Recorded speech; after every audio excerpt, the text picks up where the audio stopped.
that we've now identified. The CDC reports over a third of US adults feel tired or exhausted most days. We need to remember that our body whispers before it shouts.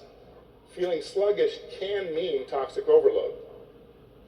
Now, Dr. Hill mentioned this today. Health starts at the smallest level, the cell. When cells are healthy, everything else flows, tissues, organs, and then whole systems. But healthy cells mean a healthy you. So let's bring up a healthy cell to the stage. Dr. Spellman is going to represent our healthy cell. Chris, will you come to the stage for us? Perfect, all right.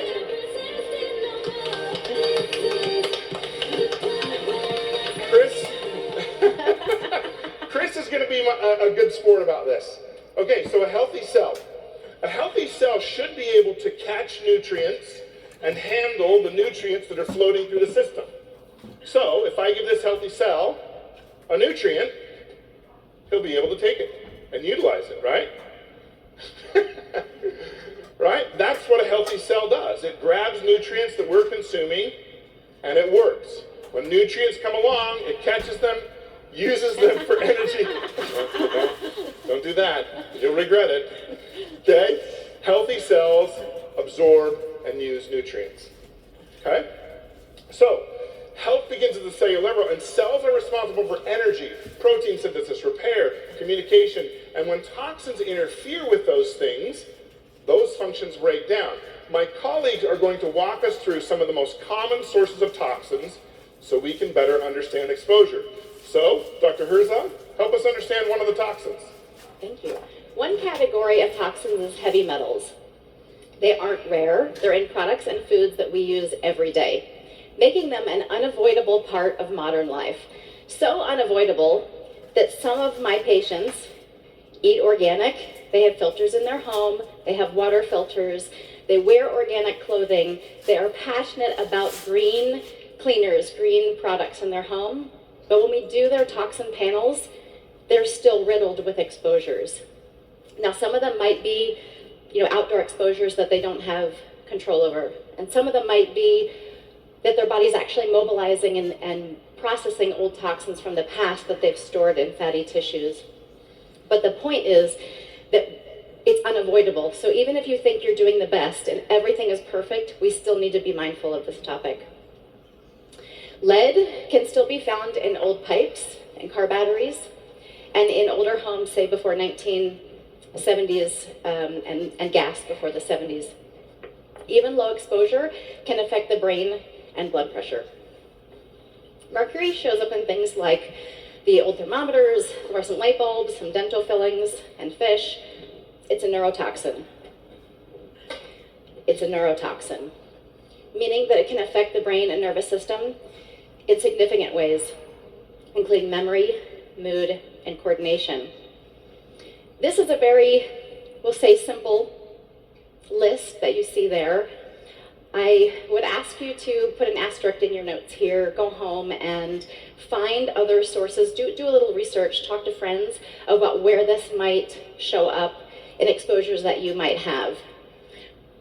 This is the official version, but there is a broader version. At lunch, I had the dear pleasure of running into two friends, long-term patients, and I know for a fact that exposures to heavy metals affected their families forever, and in fact, they even lost a child.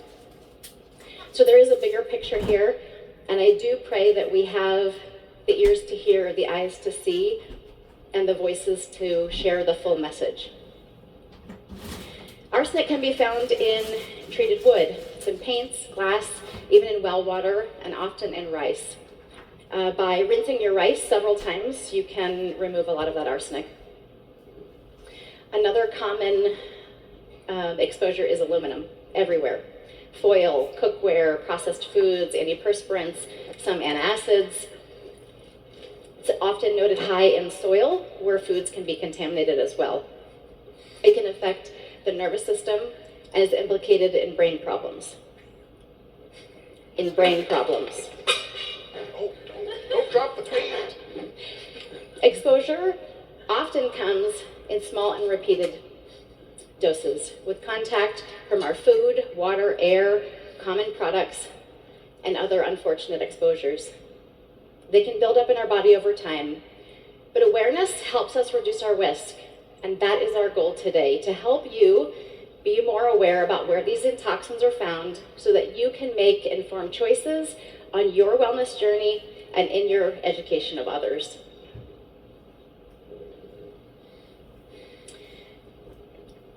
The takeaway here is that it's usually not one big dose, but the slow, repeated exposures that can build up.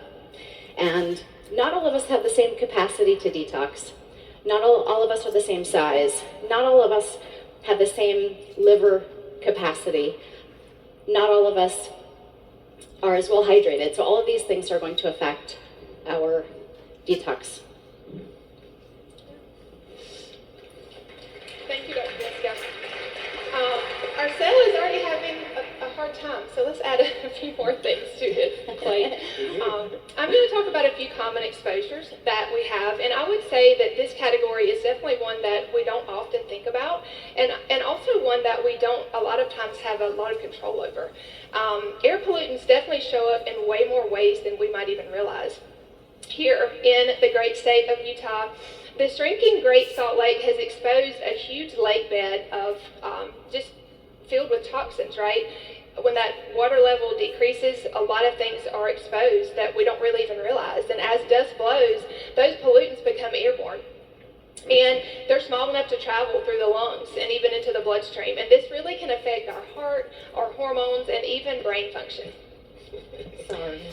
In our homes, we have flame retardants in mattresses, even clothing can slowly release compounds that can disrupt hormones and cause issues with neurological development. Combustion byproducts from burning fuels create chemicals that can be tied to reduced learning and cognitive performance. Mold. This is a big issue that we're starting to learn a lot more about. When it's allowed to grow indoors, even when we don't even realize it most of the time, it can release allergens and mycotoxins that trigger everything from congestion to skin reactions and much, much more.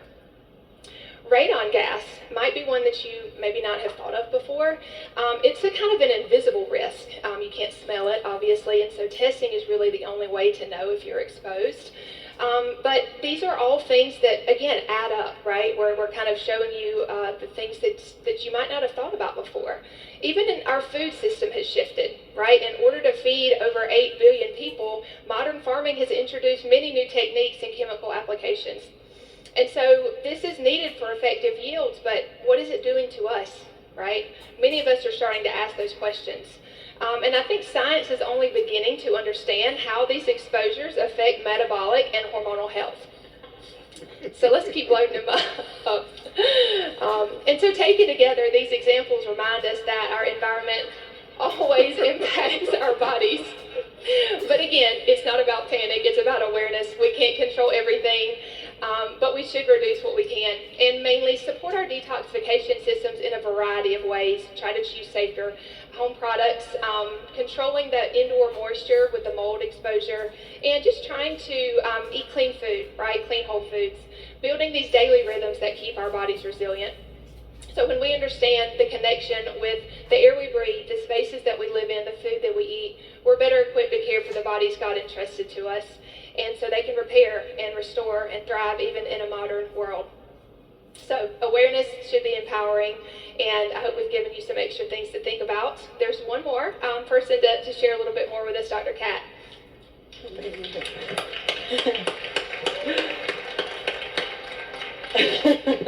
I'm so sorry, Chris. I have to talk about this last category. Okay. Okay, thank you. Who's ready to talk about VOCs? I know, exactly. It's like, what even are those? So VOCs, volatile organic compounds. So basically what this means is these are organic compounds that have a high vapor pressure at room temperature. So basically chemicals that easily evaporate into the air. Okay? These are very common, and they exist in a variety of settings and a variety of products, like your upholstered furniture, like arts and crafts supplies, like dry clean clothing, and even cleaning supplies. So despite the odor being perceived as pleasant for the most part, Some of these VOCs can actually be very dangerous to human health or cause harm to our environment. So that new carpet smell, VOCs, right? That candle you lit to make your room smell like pumpkin spice because 'tis the season, VOCs. So let's be clear Let me put it in there. about one thing here when we talk about VOCs. I want you to really understand that essential oils are also VOCs, right? Organic compounds that easily evaporate into the air. So we have to talk about that. Let's talk about the difference between natural VOCs and the synthetic ones. The essential oils that we utilize play an important role in communication between animals and plants, such as attractants for pollinators, protection from predation, and even interplant interactions. So when it comes to synthetic VOCs, right, I'm so sorry, Chris. When it comes to synthetic VOCs, we have to be very cautious because, again, it may say lavender or something that's familiar to you, but you need to know that sourcing is everything. Now, essential oils release volatile compounds. This is their plant fresh smell, but they do offer benefits to us. So we know that some oils like eucalyptus, like tea tree, may even offer mild air purifying effects, which are actually helpful, especially indoors. But in contrast, the synthetic fragrances, like the air fresheners, like the candles, the perfumes, the body sprays, these can emit complex chemical bouquets of VOCs. In fact, one analysis showed that selected scented consumer products released over 100 different VOCs, including some that are classified as toxic or hazardous under federal law. So it's pretty serious, guys. And these often contain benzene, as well as other toxic VOCs. Now, these emissions can contribute to poor indoor air quality and even trigger irritation of the respiratory tract. It can cause headaches for some people, even allergic responses to very sensitive individuals. And I want you to know that textile dyes are also another source of VOCs. Because they're directly placed against the skin, even they can cause irritation and sensitivities. So here's the point. Synthetic fragrances are a concern. They inject unnecessary chemicals into our indoor environment. So if you remember nothing else from anything I just shared, just remember this. If it smells too chemical, it probably is. Fresh air and clean products matter, especially since we do spend about 90% of our lives indoors, and indoor air is now often more polluted than outdoors. So I'm going to hand it back over to Dr. Riggs to walk us through some other sources of toxins. So, our poor Cell, right? He's getting loaded down with toxins. I don't know if you can see his face, but he's like, okay, this is getting heavy. Just 40 more minutes, you'll be fine. Even if you somehow avoided every environmental toxin, your body would still make its own toxins. Exercising increases CO2 production in the body. Protein meals create ammonia and urea. Gut bacteria release endotoxins, and hormones leave metabolites. It's normal biology. So for exercise, just one more small thing. Chris, you got this? Just tuck that. Love you, Dr. Riggs. Big man. So, even if you avoided every environmental toxin, it would still be a part of your life. CO2 from metabolism, urea and ammonia from protein, endotoxins from bacteria, byproducts from hormones. These are normal processes and they need to be cleared daily. So detoxing isn't just about the environment, it's about life itself. Now these natural byproducts are only a problem if detox pathways can't keep pace. Just like that sink drain, if flow slows down, then backlog builds up. And that's when cells start signaling distress. Your body makes toxins daily. Oh. So supporting detox pathways keep you balanced. Every day we add exposures, metals, VOCs, pollutants, even our own metabolic waste, and the load builds up. Toxic load weighs cells down. And when the load is too heavy, guess what happens? Yep. Here's our nutrients. It didn't do anything with them, right? Here you go. The nutrients cannot be used when that load is too heavy. Energy production slows down. Repair falters. Communication breakdown. Too many toxins equals blocked function of the cell. Now here's why detox matters. And let's give a hand to our toxified cell. You can set all those things down now, sir. Okay, nutrients can only help if the cell can actually use them. When you lower your toxic load, you restore balance. Reduce the load, restore the flow.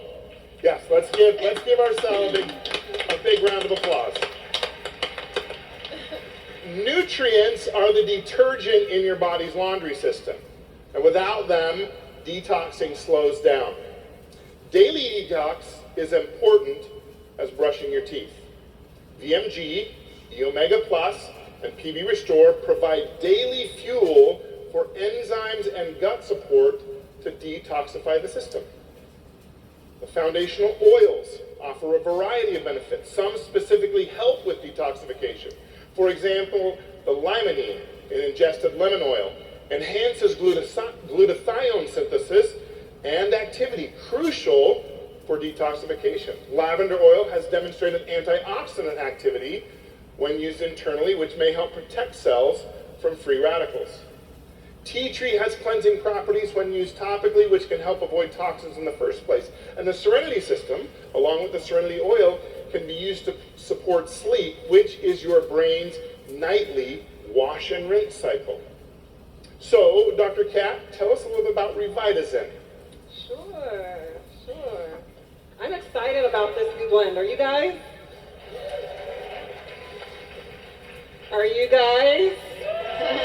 Okay, oh yeah, me too, yes. So this new blend, Revitazen, combines 6 essential oils, and based on preclinical research, they work together in harmony to support our 3 key detox organs: liver, kidneys, and gut when ingested. And each oil has its own unique properties, but together they create a symphony of support. So one thing I want you to remember as you dig into your Revitazen is that Revitazen is not going into your bodies to detox for you. Revitazen is simply strengthening those detox systems that you already have in place. Very cool, right? Yes. And what if we did something better with the Revitazen blend and added some things to it to make it a little bit more robust for us? Carrie, would you like to tell us? But before that, I want to ask Dr. Herzog a question. Is there anything you would add to the Revitazen blend that might help it work even more? Well, now we have a new fantastic carrier oil, castor oil. I'm so excited about this. It's been the only oil I've used on my skin for about 5 years, and a recent face scan showed my skin age was 10 years less than my real age. Oh, yeah. That's awesome. Love it. Okay, now we're all going to put it on our face, right? Yes. Yes, absolutely. I love a good complex, y'all. Like, I love what they they've done with putting the nutraceuticals and the essential oils together to just take things up a notch. It really does help us have that deeper level of support. So the Revitazine complex combines 3 powerful botanicals with the essential oil blend of Revitazine. And it has the oil blend, of course, in the outer shell, like we learned, which creates synergy, which can support the liver, the gut, the immune system, the colon, much better at a deeper level, more targeted long term. And so one of the things I love about the Revitazine complex is that it has that black cumin seed oil in it. And there is people that ancient cultures have been using this for centuries, and it's actually been called the seed of blessing. And so I hope that it blesses you as you add it to your daily routine. I think Dr. Riggs, back to you. All righty. So I want to ask these ladies a question. This is totally not on our script, okay? Just so you know. So, ladies, what are other lifestyle things that we might encourage people to do that helps either reduce their load or help support their system to detox? Give us a couple of ideas each, will you? Hydration, because if you aren't hydrated, you can't flush it out. So that's huge. That would be a common cause of a detox reaction when you're starting to do some good things and the body feel like it runs into some roadblocks there because you're not able to keep all of your pathways open. Ladies, about 3 liters of water a day. Gentlemen, 4. Yes, this is the cue to pick up your water. Just so you know. Okay. Yeah. Other things. I would say grounding. Get outside, get your feet in the bare dirt, bare grass. That gives your body energy, and it really helps to quiet your mind and your body to really get into that deeper level of healing. Love that. Yeah. Thank you. Yeah. I have a tie between two. 2 things. Yeah, so I would say eat cleaner, because when you flip those products on the back and you read the labels and you can't pronounce some of the words, your body is probably on the same page as you. It's like, what is confused, right? this? Yeah, so then we're adding toxins in, and majority of toxins are coming in through our diet. And the second thing I would say, basically in light of what I just shared about VOCs, is when you open up your new packages, right, those air-sealed packages of things you're ordering offline, or for me, gifts. I just had a baby, so the baby shower gifts were all like tightly wrapped VOCs. But as you're opening these up, go outside and open them up and allow the off-gassing to occur outdoors instead of in your home. Brilliant. Thank You can for also those hide the tips. packaging from anybody that might not need to know that you ordered some more stuff. There you go. That's Exactly. right. I recently learned something from Dr. Scott Johnson, who's going to be speaking to us later this afternoon, and it shocked me. I was involved with a study. Yes, we love Scott. Brilliant. I have a great admiration for him. I sit on the research committee, we were conducting a study, and I said, well, what is the one food that we can consume that comes with a lot of toxins? And he said, oatmeal. And I'm like, wait, what? Like, I would like Honey Nut Cheerios, okay, but no, it's oatmeal. Yeah. And he showed me the data, and I was like, I will be eliminating much of what I consume there because of the problems that it comes with. So, let me point this out. Daily detoxing is like brushing your teeth. It's a small habit that prevents buildup. The 30-day cleanse is like hitting reset. The 90-day reset is gentler and more comprehensive, helping build resilience. Now, products are powerful, but lifestyle multiplies the effect. As was mentioned, hydration, so very important. Sleep to help your brain detox, 7 to 9 hours a night, so very important. Movement are the big 3. They're simple, they are non-negotiable for detoxing. Beyond the basics, managing stress, eating fiber-rich foods, apparently not oatmeal, and fermented foods, reducing household chemical exposures, all make a huge difference. As I said, my sweet wife Julie has been doing a major tox cleanse out of our home to eliminate some of those exposures for ourselves and our family. Remember, you spend 90% of your life indoors, so your home environment matters. So here's the truth. Detox is a rhythm. Daily support, short cleanses, and longer resets all play a role. But we don't want you to stop here. We're inviting you to join us for a 5-week post-convention detox series. Together, we'll dive deeper into practical routines, recipes, and strategies to make detox sustainable at home. From all of us, thank you. I'm excited about this too.